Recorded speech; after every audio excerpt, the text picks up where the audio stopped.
I grew up in a small town that was surrounded by forest, and I guess that's where my love for the wild started. My old man used to take me out hunting when I was just a kid. He'd say, "Nature is the best teacher," and he wasn't wrong. I learned to track, to shoot, and most importantly, to respect the woods and what lives in them. After high school, I took jobs that kept me outside. Park ranger, guide, you name it. Met my wife at a wilderness first aid course. She was as into the wild as I was, maybe more. We hit it off immediately. Fast forward a few years, and we're the couple that spends anniversaries camping instead of at fancy resorts. We've hiked trails you've probably never heard of, and our idea of a good time involves being out in the dirt. Our trip to Rocky Mountain National Park was supposed to be just another mark on our trail map. We'd planned a week camping out in the backcountry. The log cabin we found wasn't part of the plan, but things like that, the unexpected, they're what make a trip memorable. Little did we know that cabin would turn our usual adventure into something out of a campfire horror story. So, here's what happened. We were about 3 hours into our hike when we came across this old log cabin, complete with a wood stove and iron kettle. Clearly, hunters or hikers had used it as an outpost at some point, but it looked like it had been abandoned for quite some time. We decided to make camp there because the roof was still intact, and the fireplace would provide us warmth throughout the night. We still set up our tents inside for extra protection from the elements. The sun set quickly after we arrived, and within minutes it was pitch black outside, save for our flashlights. My wife became tired early on, so she retired to her sleeping bag while I sat up by the fire reading a book. Around midnight, something very strange happened. I started hearing this sound coming from just beyond the tree line. It sounded like someone banging on a pot lid repeatedly. Now obviously, the sound of metal isn't something you expect to hear when you're out this far. And then I heard what sounded like metal chains being dragged across rocks. After that, all hell broke loose. It seemed like every animal in that forest went berserk. There were growls and yelps from wolves, howling screeches from bobcats or cougars, hooting owls, everything you could imagine. And then there were these other sounds that defied explanation. One noise came from directly outside.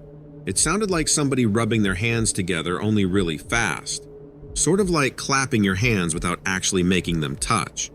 Then there was another noise, one unlike anything else I have ever heard before or since. A long drawn-out hiss followed by this weird whining noise that kind of reminded me of nails scratching against glass. Finally, things settled down again, and silence fell over everything. My wife had stirred a bit while it was all happening, but never fully woke up, so I let her sleep. Me? I felt so creeped out that I couldn't sleep until dawn. When morning came, my wife emerged first. She told me she had not slept well at all during the night, because something kept tapping on the outside of our tent. She also told me she heard strange noises coming from deep within the woods. I was a bit reluctant to tell her about my own experience, but I eventually did anyway. She looked at me in a way that made me know I had made a grave mistake in not telling her. She wanted to move on from the area as fast as possible. After we packed up our gear and were ready to head back down into civilization, we decided to take a quick look around. By now we had calmed a bit, and so had the forest, so we were feeling more relaxed. The strangest thing I noticed right away was that there were no animal tracks anywhere near our campsite. No deer tracks, no wolf prints, nothing. Even with all that racket, there was no signs of anything. Then about 10 yards behind the outpost, we discovered an old rusty barrel. My wife walked over and kicked at it gently to see if anything was inside. As soon as she did this, several things happened simultaneously. Firstly, the lid flew off, and secondly, hundreds upon hundreds of beetles came crawling out. And finally, at that very same moment, a crow cawed directly above us, which scared the living crap out of both of us. The inside of the barrel contained not only more beetles, but some sort of gooey red substance too. So, the red goo in the barrel and the beetles had us both frozen for a moment. My wife, always the braver one, took a closer look and realized the substance was some kind of fermented berry mix. Wild animals must have been attracted to the scent and somehow knocked the barrel over long ago. spilling its contents and leaving it as an open buffet for insects.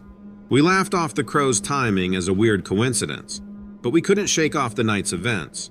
Eager to leave, we started our hike back, but not before marking the cabin on our GPS. Curiosity would bring us back someday. We were sure of it.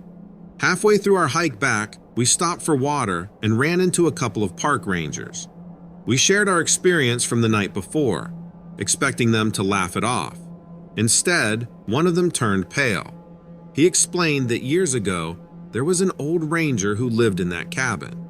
He was a bit of a hermit and had a reputation for being into some strange stuff, rituals and the like, trying to communicate with the spirits of the forest.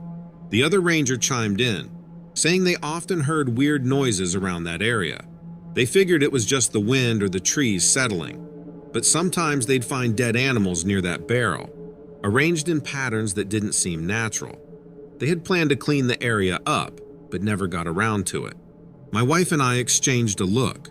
Could it be that the old ranger's attempts at communication had left something lingering, something that stirred up the animals? The thought was dismissed as quickly as it came. We were both rational people after all. On our way back, we talked about everything except for what had happened. Instead, we planned our next adventure, vowing to stick to well-known trails for a while. A few days after getting home, I did some research. Turns out there's a phenomenon called sound mirroring in forests, where certain frequencies get reflected off the dense trees, creating all kinds of auditory illusions. That might explain the noises. And the animals? Maybe they sensed our fear, or there was a predator we didn't see that stirred the pot. As for the hissing and whining noises, maybe it was just the old cabin settling in ways we weren't familiar with. Or maybe it was the wind whistling through hidden crevices, mimicking the haunting sounds of a bygone era. We haven't been back to that cabin since, but it's there, on our GPS, waiting for us. Maybe one day, when the memory isn't so fresh, we'll return. Maybe we'll find that old ranger's notes, uncover the truth about the barrel, the animals, and those ungodly sounds.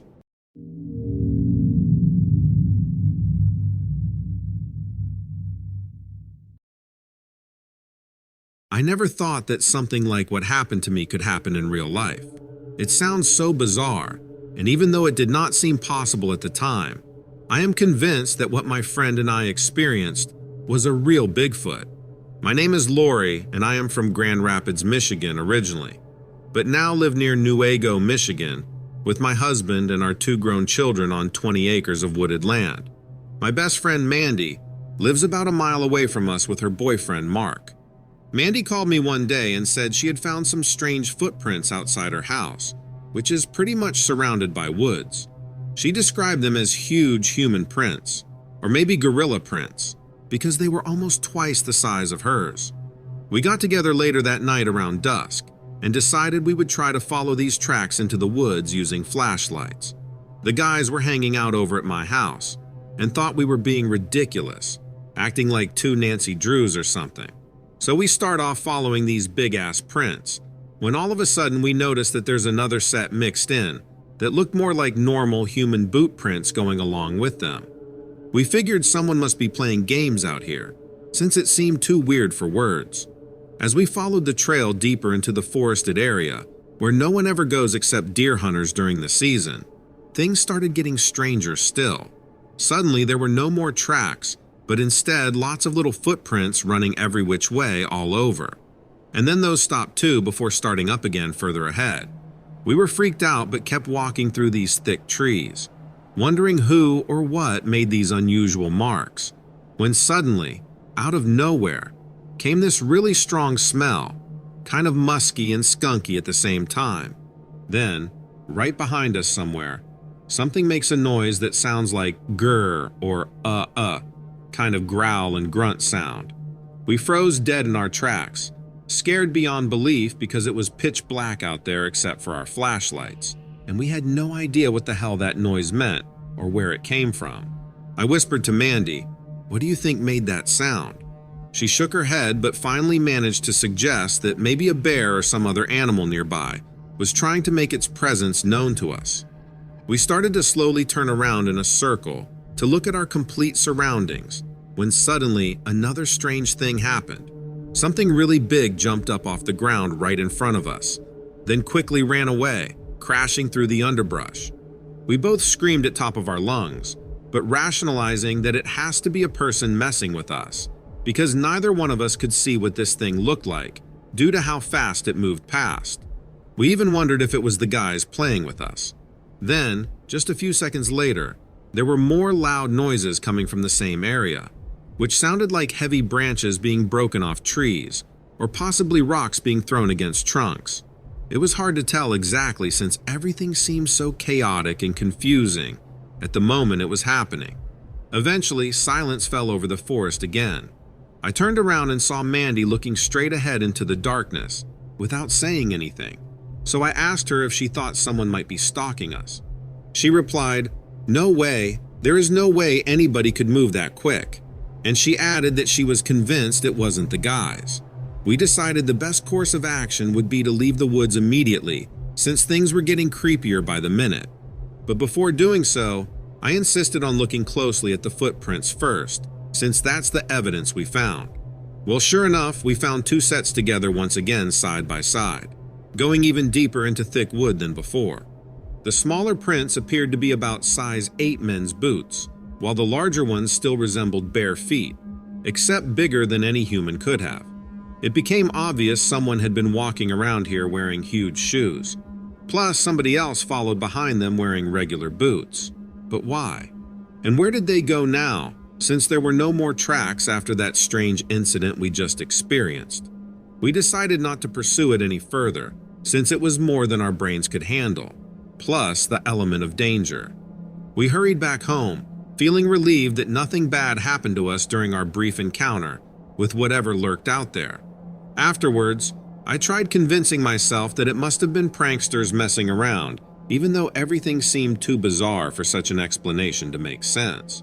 Then, a few days later, Mandy called again, saying she had heard more weird noises coming from the woods near her house at night, and was afraid of going outside alone anymore.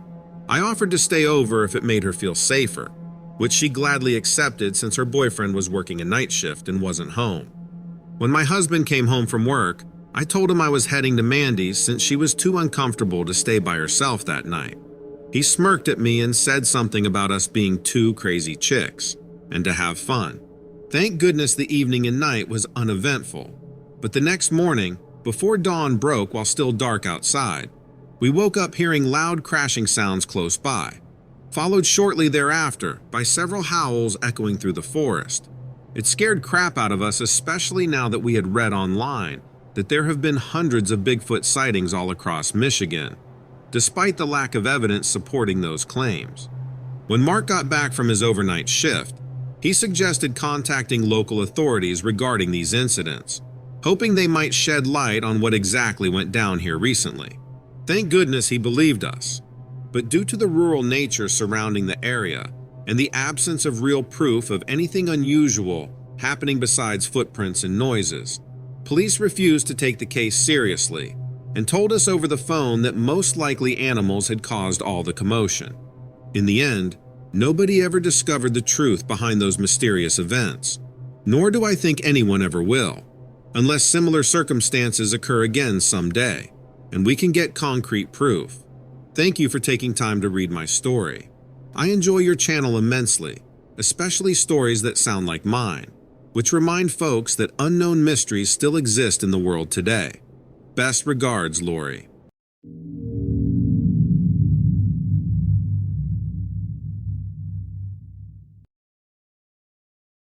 I am writing to tell you about an encounter I had at Burning Man. For those of you who are not familiar with the event, it is a week-long arts festival held in the Black Rock Desert of Nevada.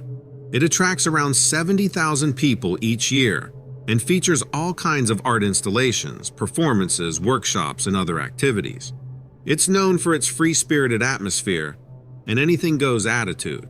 I have been attending Burning Man for several years now and have always really enjoyed the experience, to say the least. I mean, it can get really crazy out there, and you have to be prepared to be completely 100% self-sufficient. However, last year I had a very strange encounter that left me feeling uneasy. It happened on one of my late-night walks through the desert, which I like to do every night. It helped me to process the day's events. This night I was alone and decided to explore some of the more remote areas away from the main campgrounds. The sky was this deep indigo, sprinkled with stars, and the only sound was the distant thump of bass from the raves. I remember thinking how surreal it felt, like I was walking through a dream or another dimension. Everything seemed so peaceful, so untouched, and I was just soaking it all in when I noticed something odd in the distance. It wasn't the usual kind of art installation or party crowd. It looked like, well, at first I couldn't really tell what it was. It seemed like a tall figure, but it was too far to make out any details. It was shimmering in the desert air, and I kept losing sight of it. Curiosity got the better of me, and I started walking towards it to try and get a better look. As I got closer, the figure became clearer, and man, it was unlike anything I've ever seen at Burning Man, or anywhere else for that matter. It was this creature, standing there in the middle of the desert. It must have been at least 8 feet tall, with long, slender limbs that seemed too graceful for its size. Its skin, or whatever it was, shimmered under the moonlight, shifting colors like some kind of living opal. I stopped in my tracks, just staring at it. And of course, now I'm wondering if this is the best art experience I've ever had, or if I've teleported to another dimension. I started to go with the idea that it was some kind of elaborate puppet someone had set up, but then it moved. Not like anything mechanical or human, but smoothly, almost like it was part of the wind itself. It turned towards me, and I swear, my heart must have skipped a beat or two. Its face, if you could call it that, was featureless, except for 2 glowing spots where eyes should be. It felt like it was looking right into me and connecting with me. So, we're the only 2 out in this area, and then the creature made a soft, melodious sound, kind of like chimes mixed with a whisper. It was beautiful but eerie at the same time. I remember feeling this overwhelming sense of calm wash over me, which was weird because, let's be honest, seeing a creature like that should have sent me running for the company of other people. But I didn't run. Instead, I found myself moving closer to it. I don't know what I was thinking. Maybe I wasn't thinking at all. When I was just a few feet away, I swear it extended one of its long arms towards me. The limb was almost translucent, and as it reached for my hand, I hesitated for a moment, but then decided to take a leap of faith. The moment we touched it was like nothing I've ever experienced. It wasn't just physical contact. It was as if I could feel its emotions, its thoughts. Images and feelings flooded my mind. Visions of places I've never seen. Stars, galaxies. My head was exploding with images and colors. I can't even begin to describe it properly. It was overwhelming, beautiful, and terrifying all at once. Then, just as quickly as it began, the connection was broken. The creature pulled away, made that same chime whisper sound, and started to fade away, like it was becoming part of the ethers. In a blink, it was gone, leaving me standing there in the desert, all alone. I spent the rest of the night wandering back to camp, but not taking the straight path back. I needed to consider all that had just gone down. My mind was racing with a million questions. Mostly, what was that thing? And what did those visions in my head mean? I didn't sleep at all that night, and when I told a few people the next day, they actually seemed envious.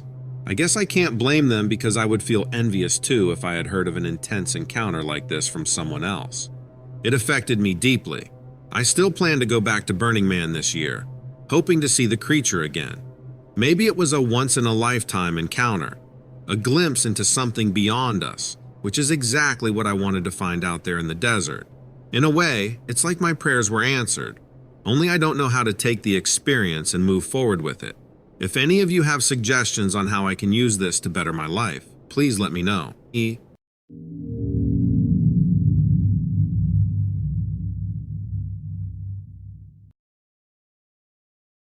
I was in my late 20s, working for the state of California as a firefighter, a job that fit perfectly with my love for the outdoors.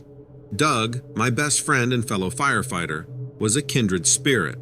He lived nearby with his wife, Kathy, and despite our busy lives filled with work and family commitments, We always made time for outdoor adventures like hunting, fishing, and hiking. One day, Doug mentioned he wanted to take up photography. He proposed a trip up north to Yosemite National Park to test his new camera, and I was all in. We packed our gear, snacks, and a cooler full of drinks, and set out early from our homes in Southern California. The drive to Yosemite took about 6 hours, and we made it to the Big Oak Flat entrance on Highway 120 with no traffic delays, a welcome surprise given the approaching Memorial Day weekend. We expected the park to be bustling with visitors, but as we drove through, an eerie stillness hung in the air. The usual chatter of wildlife was conspicuously absent, and we encountered no animals along the road. Arriving at Crane Flat Campground, we found it unusually deserted. Not a soul was in sight, just rows of empty campsites. The forecast had warned of rain, typical for May in the mountains, and sure enough, it poured that afternoon, forcing us to spend the first few hours huddled in our tents. When night came, the rain paused but left a shroud of clouds behind. Sleep eventually took us, but I awoke later to a chilling chorus of howls that seemed too intense to belong to coyotes. Doug emerged from his tent, unnerved by their peculiar tone. The rain returned at dawn, heavy and unrelenting, trapping us inside our tents for the day. That's when Doug, scrolling through his camera, froze. His eyes were fixed on a photo captured the previous night. He seized my arm, pointing to the frame where, illuminated by an unknown light, stood an upright, wolf-like figure. We tried to rationalize the image as a trick of motion or light, but the persistent howls outside fed our unease. Curiosity, tinged with a hint of fear, kept us from packing up and leaving. Instead, we stayed, listening and waiting. On the third evening, the rain finally ceased, and I ventured out for a walk. The need for fresh air and a restroom break outweighed my reluctance to leave the safety of our camp. Barely 20 yards out, I noticed something stir in the trees. My flashlight revealed not wolves, but a collection of large yellow eyes, unlike any I'd seen before. Doug joined me, and together we witnessed the eerie spectacle of countless glowing eyes watching us from the darkness. We retreated to our campsite, the eyes following our every step. There must have been over 24 pairs of them, a silent audience to our unnerved whispers. The rest of the night was a blur of whispered conjectures and uneasy sleep. The following day, we were determined to investigate. The skies cleared, gifting us with a perfect opportunity to explore without the hindrance of rain. We cautiously trekked to where I had seen the eyes, but found nothing. No tracks, no signs of wildlife, just the dense, unyielding forest. It was as if the night before had been a collective hallucination. But that night, they returned, the eyes, the howls. Only this time, there was a physical presence behind the sounds, an unmistakable feeling of being watched by something intelligent, something curious. On our 5th day, the decision was made for us. A park ranger arrived at our campsite, a rare visitor in those quiet days. She told us that several campers had reported similar experiences across the park, and they were advising everyone to stay clear of the more remote areas until they figured out what was going on. Apparently, we weren't the only ones encountering these mysterious creatures. We packed up that afternoon, the strange events of the past days weighing heavily on us. As we drove out of Yosemite, we stopped at the ranger station to give a full account of what we'd seen.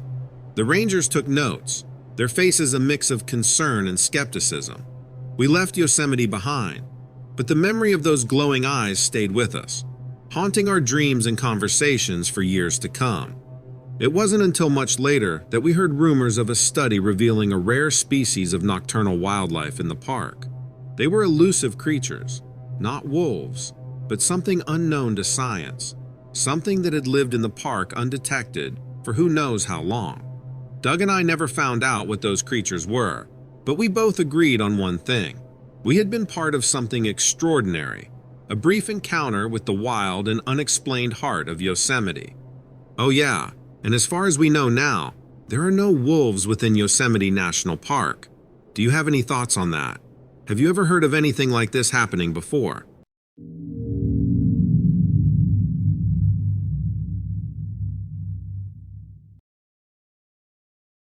We had this crazy thing happen a few summers ago that I still can't believe happened.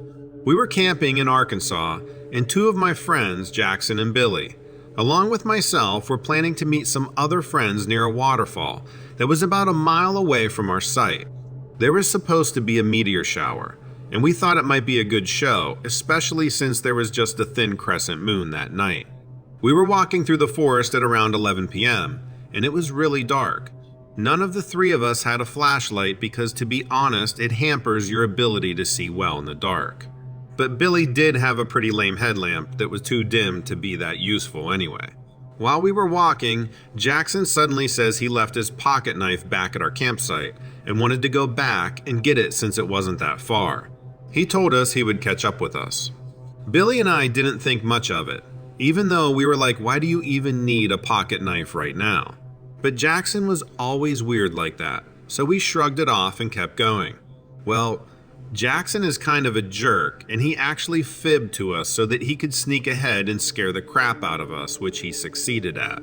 He about gave us a heart attack when he jumped out from behind a tree. After we calmed down and roughed him up a bit, we got back on track. But then Jackson had another oh crap moment and realized he hadn't put his food away before leaving our site. He said it made him too paranoid to think of it, just sitting out inviting animals to our site. Plus, he was sure a raccoon was going to get it or something. Billy and I were kind of skeptical and thought he isn't really going to try to pull the same crap twice, is he? Which he was not.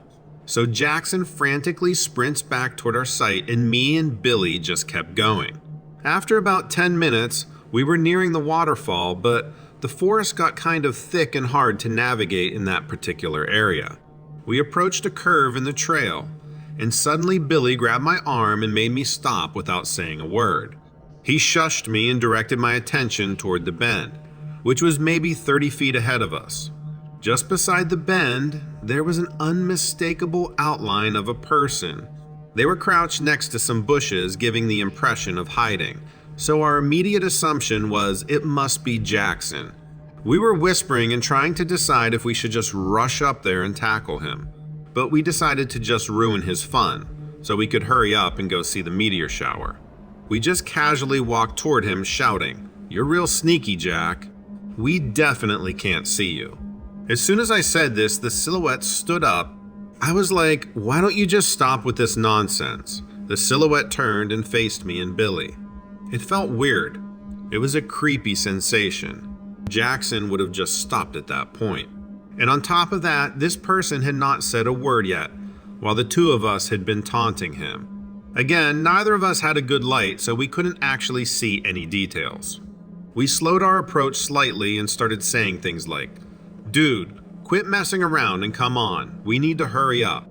At this point, the silhouette starts coming out of the foliage. He starts at a very slow walk and is slowly increasing his pace. Billy and I stop walking and are getting totally creeped out at this point. "Jackson, that's you, right?" No response. It starts to pick up its pace to a speed walk. "Jackson, stop it. This isn't funny, dude." It picks its pace up a bit more to a bit of a light jog. We can hear its footsteps and it's coming right at us. We start to panic. Billy pulls out his pocket knife and is screaming, "Jackson, freaking stop. I have my knife." At that point, the figure had picked up the pace to a full-on sprint. Billy is screaming bloody murder and I'm frozen in fear. We don't know who or what the hell this thing is. At the last moment, when this figure was within about 10 feet, I realized I had my lighter on me. I pulled it out and flicked it, and nothing. Whatever was coming toward us literally disappeared. We were both in shock. Billy literally had tears running down his face. I was completely frozen and couldn't even react. Billy turns and grabs me screaming, "What the hell was that?"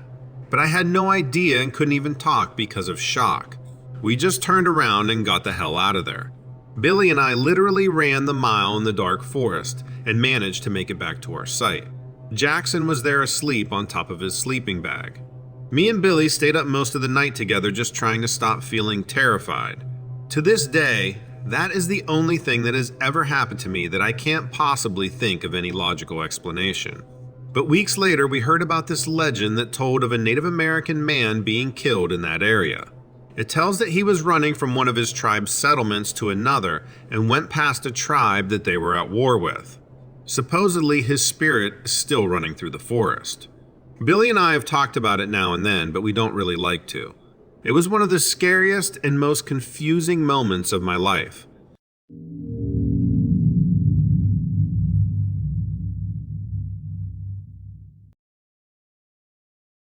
Ever since I was a kid, those woods behind my grandmother's old cottage in Massachusetts have always had an eerie allure to them.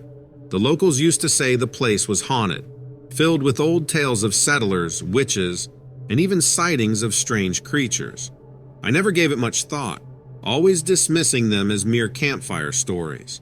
I had been coming back to that cottage every summer, ever since I could remember, and nothing ever happened to validate those stories. The day before the incident, I had driven down to the cottage after a tiring week at the office in Boston. It was meant to be a weekend of relaxation.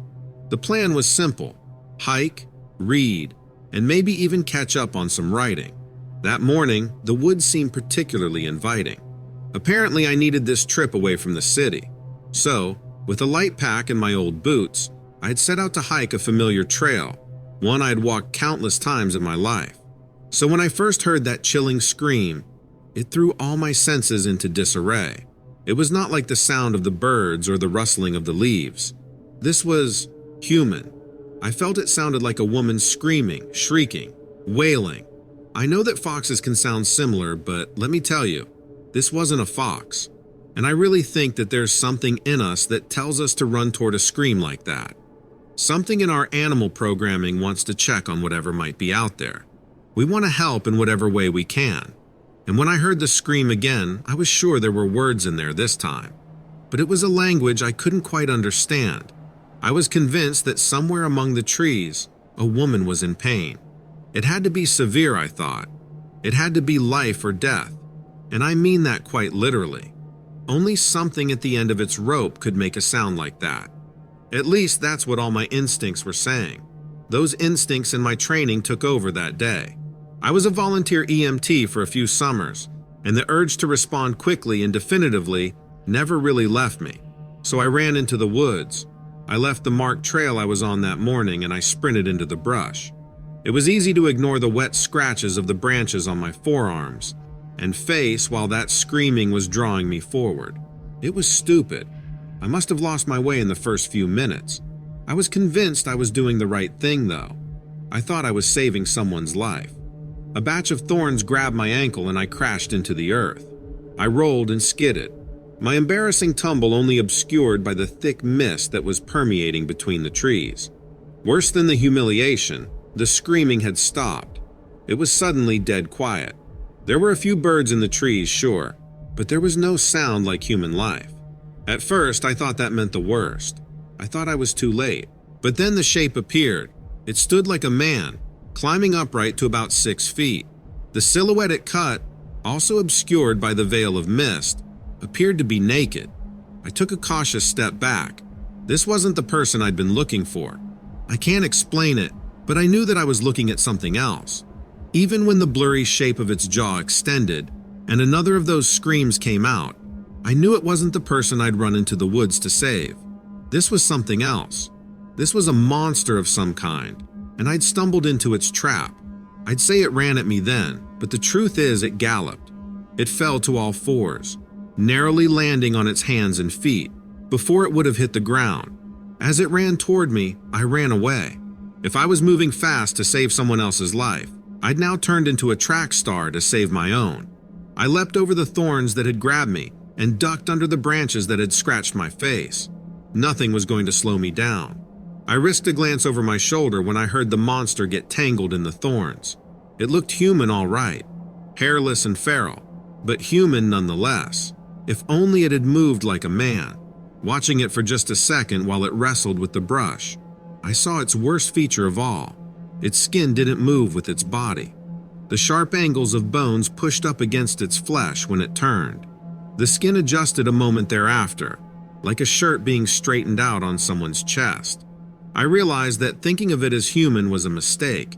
It was wearing human, that's all. It was pretending to be one, like a spider disguised as an ant. I was the lucky insect. I kept moving. The humanish grunts and whines coming from behind me became increasingly bestial. Soon it sounded like there was a mountain lion breathing down my neck. I heard jaws snapping so loudly that it was hard to imagine the human-shaped mouth and teeth making the sound at all. I heard it heaving hot air and spit as it panted and tried to catch up. I thought it had me. Prayers and goodbyes were rolling silently through my head like the credits after a movie. Then I broke through the wall of trees and arrived back on the trail. I collided with the chest of another hiker, who grabbed me in his arms and then turned to the rest of his group for aid. There were 3 of them there waiting for me. They'd heard the screaming and stopped to investigate themselves. When it had turned into the roars of a lion, they hesitated. I was lucky for that. I was lucky they had more self-preservation than me. If there were any fewer of them, or if they had stumbled into the trees, I don't know what would have happened. On that day at least, the monster chasing me gave up. It either did want to deal with all 4 of us, or it didn't want a group to leave the woods knowing its secrets.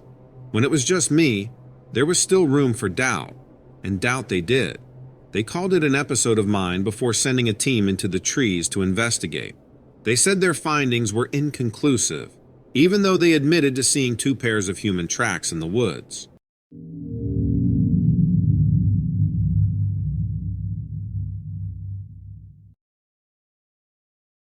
At first, I didn't mind the job. It was 2002 and it was pretty good money for this part of Kansas. Also, it was close to my hometown, which made the drive easier. It was only a 20-minute drive out to the restaurant where I worked on the outskirts of town, in a sort of industrial area. The area was surrounded by trees, which made it kind of dark and creepy. The clientele ranged from truckers who stopped in for coffee on their way through town to loggers who were just getting off work. The bar looked like most others in this part of Kansas, pretty run down and seedy. It seemed that the only thing the place had going for it was the fact that it stayed open late.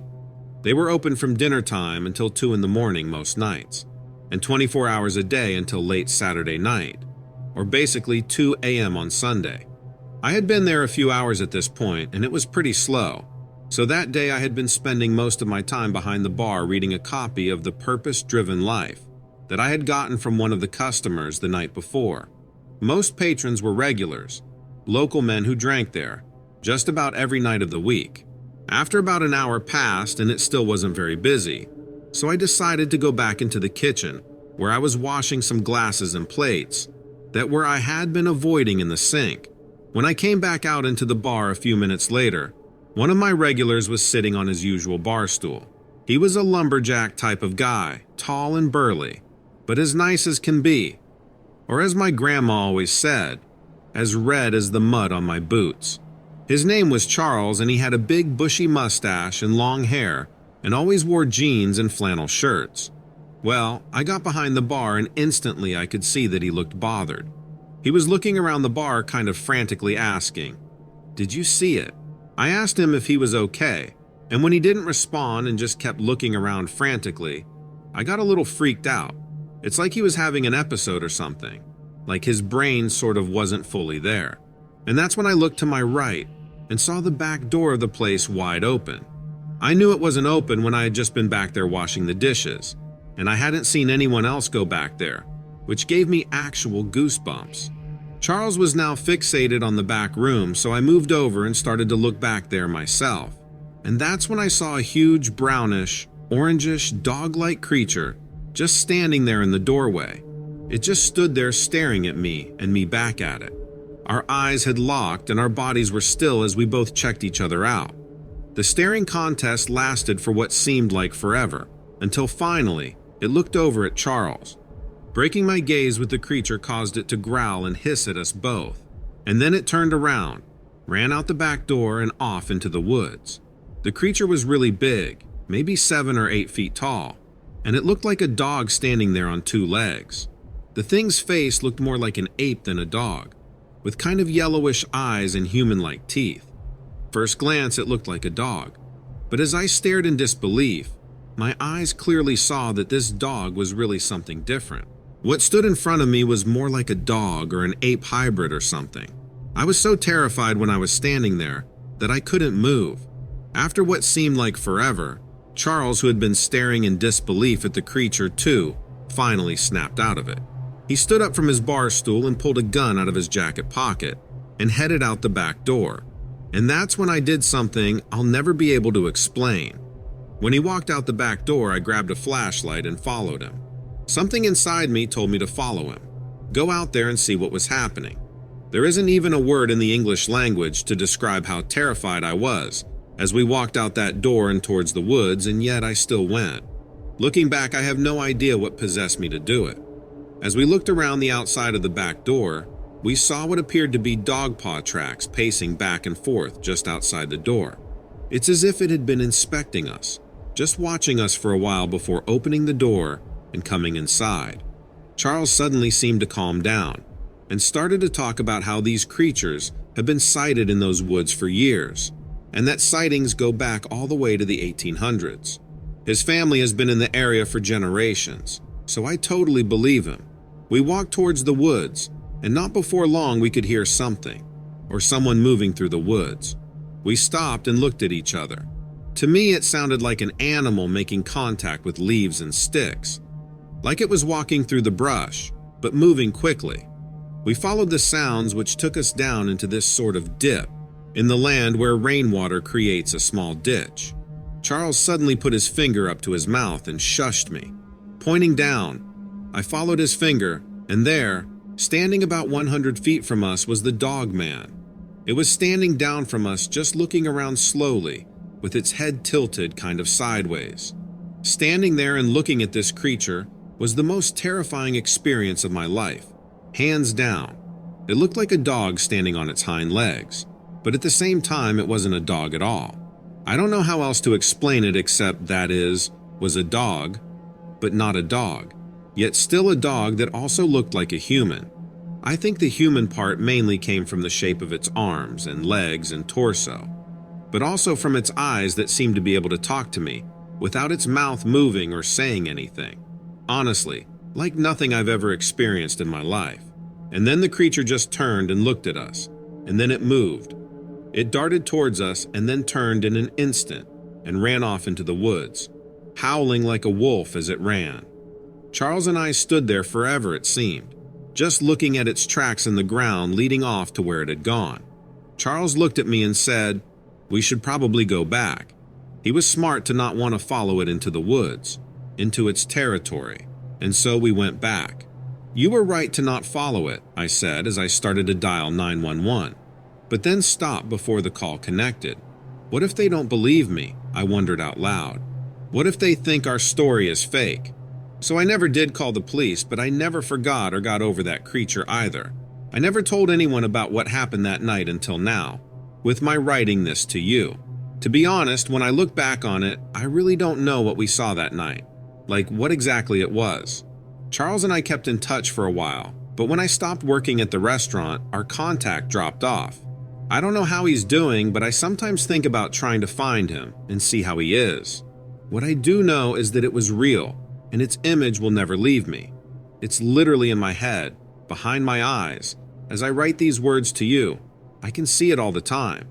Honestly, I can just close my eyes and see it exactly like it was that night. And sometimes when the lights are out at night, I swear I can feel someone watching me from the foot of my bed. Have any of you had these similar experiences?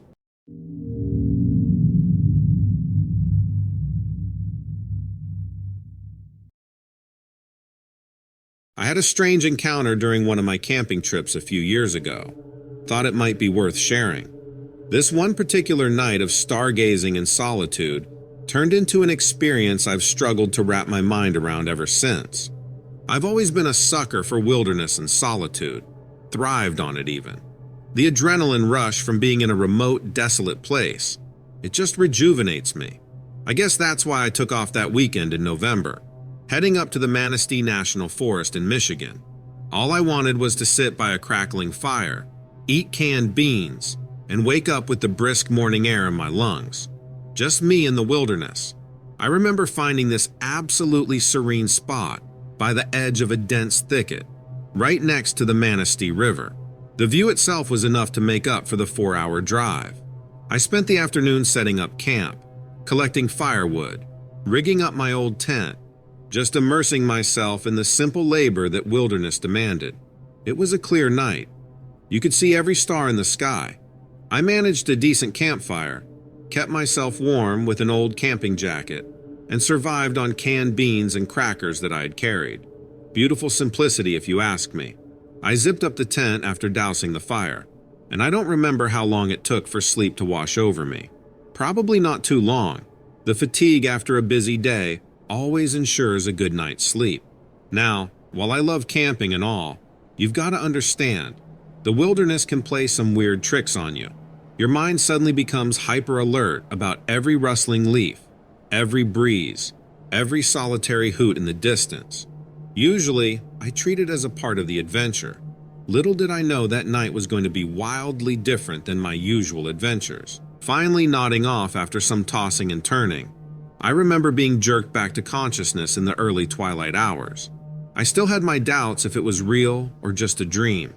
There was this guttural noise, not too far from my tent. It was an echoing low moan, a mix of a growl and a guttural grunt. It was a sound I've never heard before, and believe me, I have heard all sorts of animal and bird calls during my camping trips throughout the years.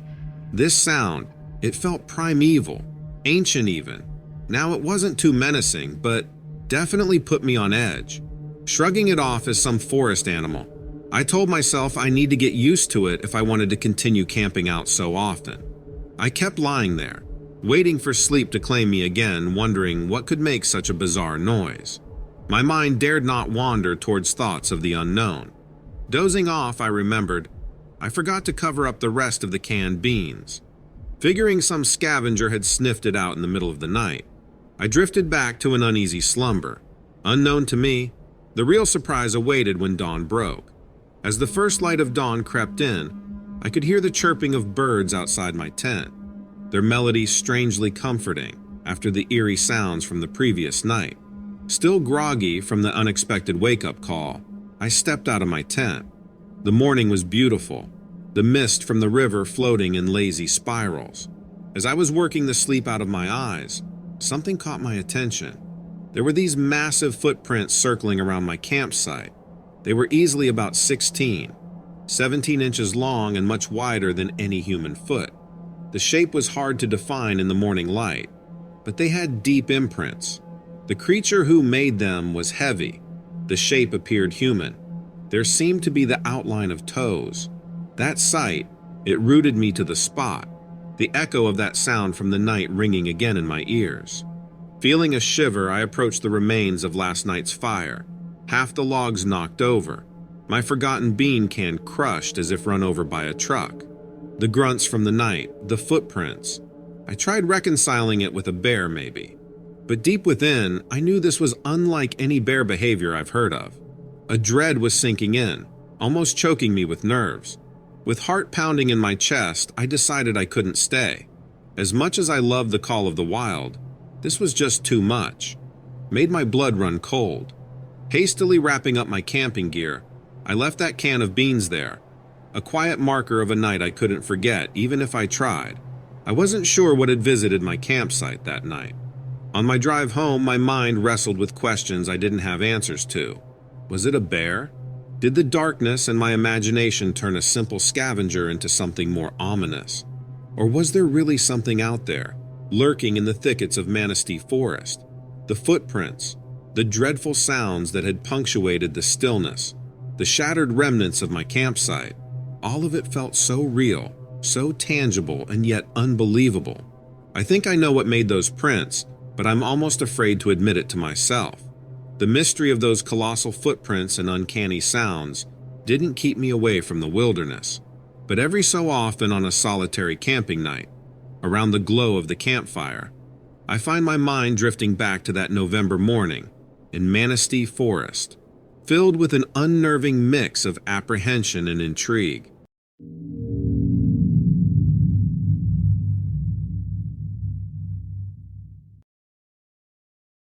It happened during one of my graveyard shifts at the museum.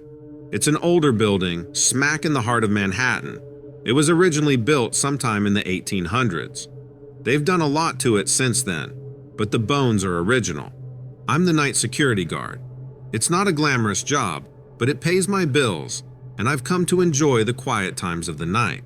It's kind of cool the way the artifacts stand frozen in time under the exhibit lights. Almost peaceful in a way. I worked the 10 to 6 shift. Every night was pretty much the same. I made my rounds through the same hallways, same exhibits, same still lifes. I don't remember anything out of the ordinary happening ever. That is, until one night. It was a normal Wednesday for me. I just finished my 4th cup of coffee for the night. I had adjusted to the night shift, but I still needed coffee to keep me up on those quiet nights. As I walked through the darkened hallways, flashlight in hand, I noticed something strange. The door to the Mesozoic exhibit was ajar. The exhibit was one of the newer additions to the museum, a sprawling showcase of fossilized creatures from the prehistoric era. It was usually tightly sealed off when I arrived. The afternoon staff always shut everything down for the day before they left. But that night, the door was open just a crack. I hesitated at first, but duty called. More scared of my boss than a potential ghost, I approached the entrance, praying that a clumsy cleaner had just forgotten to close the door. I nudged it open with my boot, the creak of the rusty hinges echoing down the corridor. As I stepped inside, my flashlight fell on a sight that made my blood run cold. The center exhibit, a massive T-Rex skeleton, was vandalized. Its jawbone had been forcefully removed, scattered bone fragments lying far and wide. I just stood there in shock at first, not knowing what to think. Not only was it an irreplaceable artifact, but it was damn heavy. It would take at least a couple of people to do this. And there was no one else here. I remember my heart racing, thumping fast in my chest as I ventured further into the exhibit. I reached into my pocket for my walkie-talkie. I intended to inform my partner on the lower floor about the weird situation. I was interrupted by a strange, metallic click. It was repetitive, like chattering teeth. Chills ran down my spine and I froze in my tracks. I scanned the room with my flashlight. The sound seemed to be coming from this one dark corner, but I couldn't see anything there, at least not at first. I was pretty frightened at that point. I called out and asked, "Who's there?" but received no answer. I swallowed my fear, tightened my grip on my flashlight, and ventured deeper into the exhibit to see what I could find. I was never really creeped out by the museum, but the light from above was casting long shadows, making the fossils seem like they were coming back to life. The clicking sound suddenly intensified. It was like someone was typing furiously on one of those old-fashioned typewriters. My breath hitched. There was something in the room with me. I was hoping it was maybe some strange piece of tech for the exhibit that was malfunctioning, but something deep inside me knew that it wasn't. There was something in here and I was pretty sure it was dangerous. I was frozen in sheer terror. This wasn't worth it. I liked my job well enough, but I wasn't about to get into a confrontation here on my own.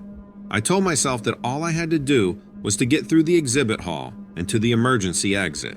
I could call for backup and everything would be fine, but I needed to get out of there first. I pushed myself flat against the wall, trying to blend into the shadows. That's when my companion finally made an appearance. It stepped out of the shadows and into the beam of my flashlight.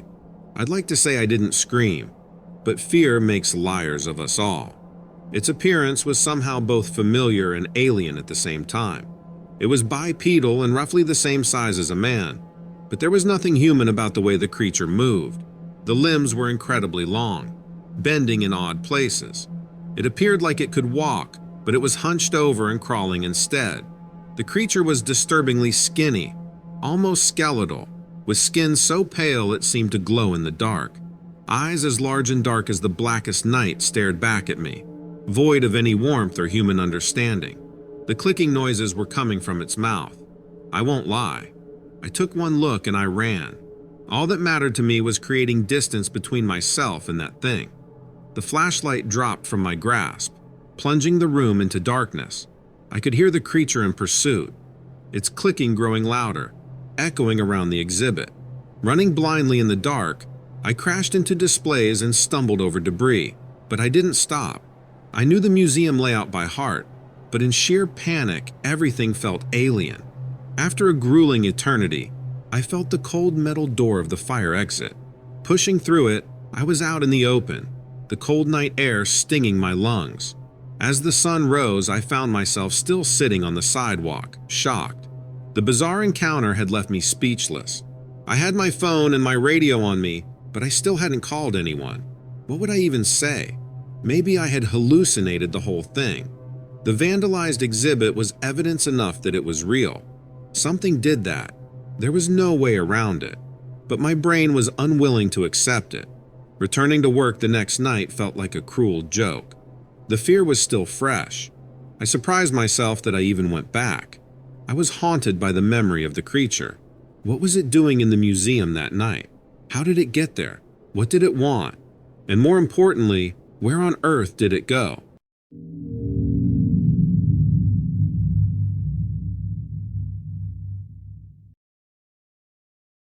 I remember it clear as day. I can still picture the golden sand spread across the horizon in the fading sun. I was in the middle of a long road trip, and as the miles ticked by on that long desert road, I found myself pulling into the infamous Roswell for the night. It wasn't one of my planned stops, but I was running a little behind, and I wasn't much for driving after dark, so I figured this was as good a place as any to find some accommodations. There was something undeniably strange about the place. I'm not sure if I was put off by its reputation, or if there was really something strange in the air. I parked the car at a remote spot on the outskirts of the town, right in the belly of the desert. I was hoping to get a few photos of the sunset before I went into town to find a room. Maybe not the best plan, but there is something magical about desert sunsets, and I didn't want to miss it.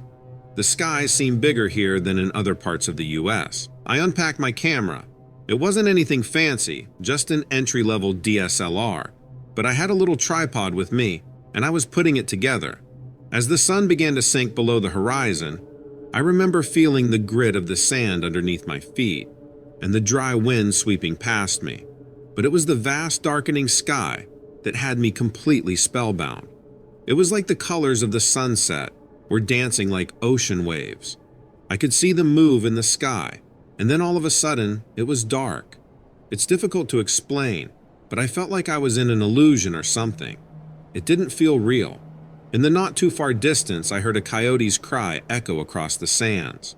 Another responded, and a shiver ran down my spine. The air was cold now. That happens in the desert. It's hot as hell during the day, but as soon as the sun goes down, it's practically freezing. The solitude of the desert was as eerie as it was liberating. I remember thinking to myself how it felt like I was the last person on Earth, surrounded by nothing but miles and miles of barren land, speckled with cacti and other hardy desert plants. I captured a few photos of the moon's ascent before I switched up my lens to a wide angle to catch a wide sweep of the sky. That's when I saw it. There was a slow-moving, indistinct object in the sky above me. I had initially brushed it off as a plane, but there was something strange about the way it moved. It glided with a fluidity that seemed unnatural to me. I decided to capture it on camera just for fun. I had all my camera gear out, so why not? I snapped a couple of photos of the object, and just as soon as I did, it changed course abruptly. Stunned, my heart pounded in my chest as I watched it zigzagging across the night sky, its movements completely defying the laws of physics as I knew them. I was worried that my camera did something to cause its erratic movements, but that wasn't possible. Whatever it was, it probably didn't even see me down here. It took me a moment to realize what I was looking at. I had forgotten where I was, what town I was in, and what it was famous for. I squinted, trying to make out more details as it descended lower. The UFO was saucer-shaped and had a metallic sheen that reflected the moonlight. It almost looked like it was glowing. There were lights, too, rotating along the edge of the vehicle. The lights alternated between green and red and yellow. The UFO made no noise, at least that I could hear. I couldn't see where the engines were or what was propelling it, or, for that matter, how it was being steered around the sky. Nothing about it made a lick of sense. Then, as abruptly as it altered its course, it stopped right over me. It hovered there, silent and intimidating, casting a giant shadow over the desert floor. It was the most otherworldly and awe-inspiring experience I'd ever had, but, and I have to admit it, I was terrified. I was honestly afraid it was going to abduct me.